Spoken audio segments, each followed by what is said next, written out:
Vorbim cu un invitat super special, dragi prieteni. Wow App este o aplicație gratuită de comunicare digitală care își propune să dea înapoi utilizatorilor săi valoarea materială a timpului petrecut online. Adică faceți bani, practic, comunicând între voi și nu numai. Sistemul revoluționar care stă la baza Wow App constă în distribuirea profitului sau venitului obținut din utilizarea aplicației de către membrii săi. Peste 70% din câștigurile pe care Wow App le obține din vânzarea spațiului publicitar sau din apelurile plătite în afara rețelei Wow App se întorc către utilizatori. Aceștia decid apoi ce vor face cu fondurile. Le pot dona către ONG-uri sau le pot transfera în propriul cont bancar. Thomas Nobel, fondatorul Wow App, este astăzi alături de noi. Digital Robin Hood, îi se spune lui Thomas Nobel. Are și o super nevastă pe românca, Alina, care este în spatele camerelor. Din Elveția vine Thomas Nobel, din Basel. Good morning, Thomas. Good morning, Doreen. Thank you for having me Bună on the dimineața, show. Dorin. Mulțumesc pentru că m-ați invitat și bună dimineața, România. Este primul interviu, mi-ai spus. Da, este primul meu interviu live, corect. Ce este Wow App și de ce are nevoie lumea de el? Wow App este bazat pe o nouă economie numită Wowies, pe care am inventat-o în 2009. În Wow App, mai mult de 70% din câștiguri este împărțit între membri. Wow App este o economie în care poți folosi aplicația să discuți, să faci apeluri video sau audio, dar tot profitul creat este împărțit între membri. Apoi poți alege dacă vrei să donezi sau să faci cash out în propriul cont bancar. În România avem peste 11 ONG-uri interconectate, de exemplu Teach for Romania, Ovidiu Hospice sunt partenerii noștri aici. Cred că atunci când membrii fac bine, devin mai fericiți în acest proces. Cum funcționează câștigurile și cum pot oamenii să câștige în Wow App? În momentul în care folosești Wow App, poți să îți activezi publicitatea. De fiecare dată când vezi o reclamă, câștigi. De fiecare dată când cineva pe care ai invitat în aplicație vede o reclamă, câștigi. Câștigi din 8 nivele. De asemenea, câștigi din orice apel plătit în Wow App. Vom adăuga mult mai multe opțiuni de a câștiga în Wow App. Wow App arată ca o poveste de succes. Arată prea bine să fie adevărat. Este o piramidă, un sistem piramidal? Este întrebarea mea favorită. Vezi, într-un sistem piramidal, cineva are de pierdut, dar Wow App este gratuită. De aceea nu poate fi o schemă. Wow App este o platformă unde poți doar să câștigi bani, nu poți niciodată să pierzi bani. Este adevărat, arată prea bine ca să fie adevărată. Sunt mai mult de 100.000 de membri după doar o singură lună. Și o folosesc și funcționează și își dau seama în fiecare zi că este un lucru adevărat. Cum pot oamenii să facă bine? În momentul în care câștigi, poți să începi să faci donații cu câștigurile pe care le ai, începând de la 10 cenți. Poți să donezi către o cauză sau un ONG către care dorești.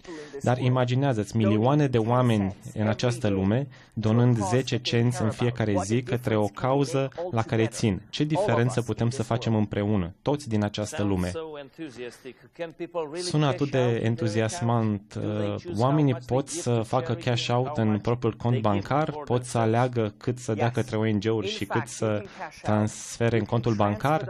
Da, poți să faci cash out, poți să-ți transferi câștigurile pe cardul de credit, în contul de PayPal și poți să alegi cât dorești să cash out și cât dorești să donezi către ONG-uri.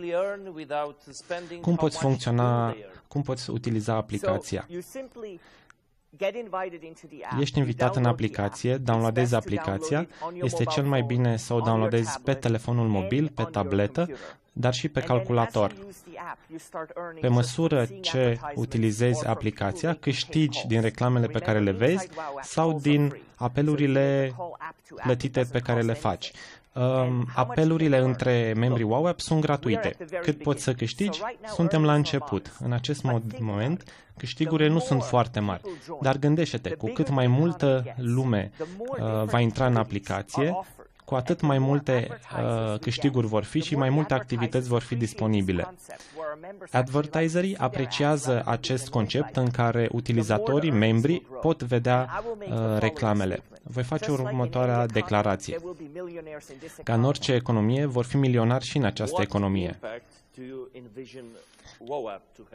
Ce impact crezi că va avea WOW App în lume? Cred că la început va surprinde lumea.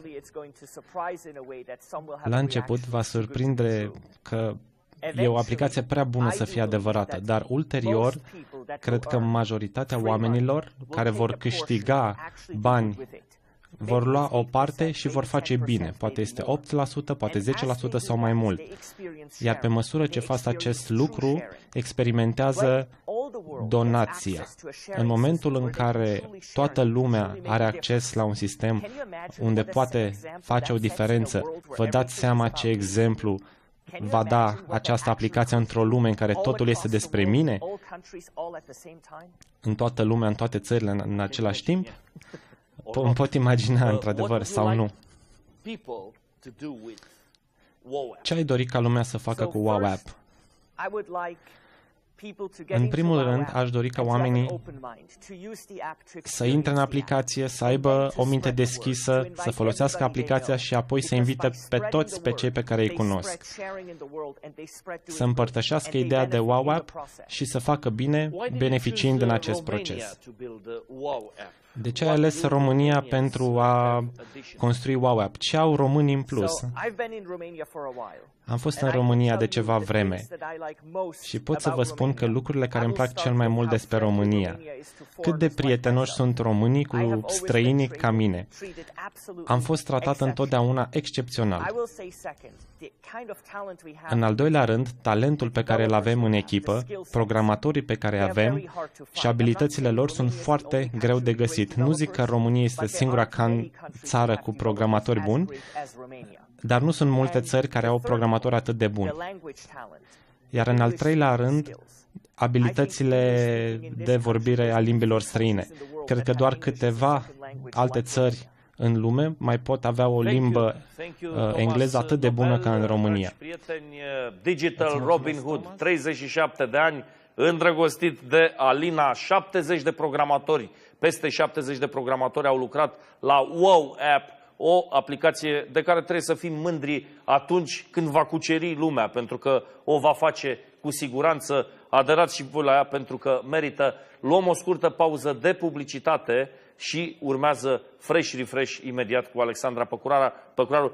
Thank you, Thomas, and you are writing just now, you started to write just now a success story. Thank you very much, Doreen. Succes. Îți mulțumesc, Dorin.